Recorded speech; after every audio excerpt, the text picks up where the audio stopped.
I stared at my bright computer screen. My eyes felt heavy, and my fingers trembled nervously with each key press. We'd already been awake for more than 5 days, during which time 28 players had died. "I don't want to die," Lewis typed into the chat.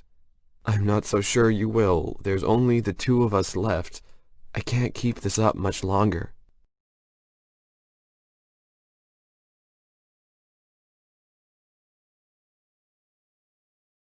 The game had seemed so simple, a competition to see who could stay awake the longest, and the winner would receive enough money to last a lifetime.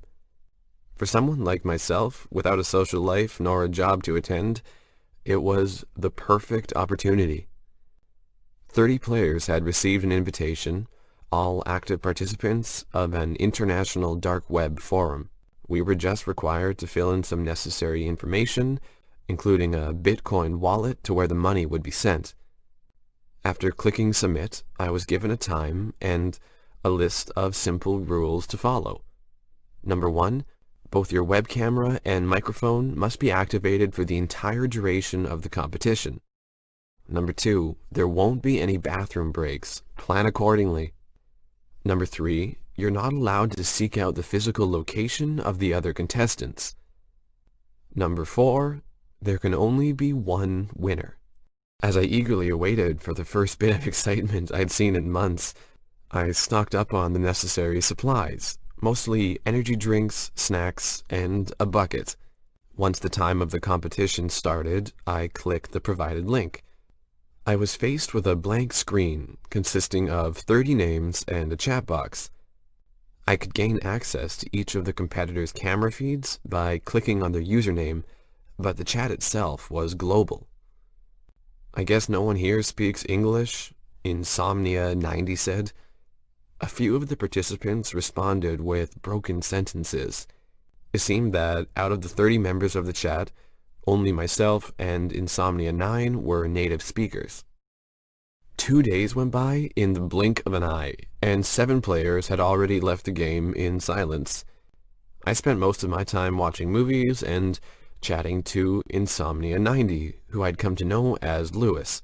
He was a Canadian university student on break, bored out of his mind. "Hey, check out the German guy. He's about to pass out," Lewis said. I clicked on his username. It would be the first participant we'd actually see falling asleep. His eyes were already half closed, and his body shifted towards the edge of his chair. We chuckled at the guy as we got one step closer to victory. Not long after, his consciousness wandered off the edge, and he fell into a deep pit of sleep. Only a second passed before his eyes shot back open in a horrified panic, as he clutched his ears and screamed in agony. His body started twitching uncontrollably in all the wrong directions, and blood poured from his nose and ears. It looked as if his brain had been scrambled to pieces inside his own head. Within a minute, he fell over, dead, his face softly resting on the keyboard. "What the fuck was that?" I asked. "Is he dead?" Lewis replied. "Check the Swedish one," I said. Sure enough, he drifted off no more than a minute earlier. Suddenly, his eyes shot open, and he seized just like the German had before him. Another minute, and he just added to the rapidly growing pile of corpses. We warned the others as best we could. Only a few of them seemed to get the message, each getting out from their chairs in an attempt at fleeing. Alas, no sooner had they decided to run, before they dropped dead on the floor. "Oh fuck, oh god, we're gonna die, aren't we?" Lewis said. "I guess only the winner survives," I typed back. 3 days passed. During that time, we made numerous attempts at contacting the outside world. Phone calls, emails, messages, they were all blocked. Lewis and I were the only players left, keeping each other awake as we searched in despair for a way out.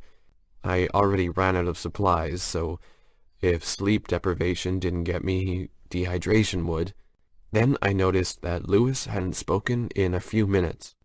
Lewis, no, wake the fuck up! I called out to no avail. He had already died. As he left the game, I was declared the winner. 29 people had died, and I was gifted an unfathomable amount of cash. Since then, I've been searching for Lewis's family. Even if they weren't close, I want them to know that he was a good person up until the end. I'm so sorry. I wish it had been me.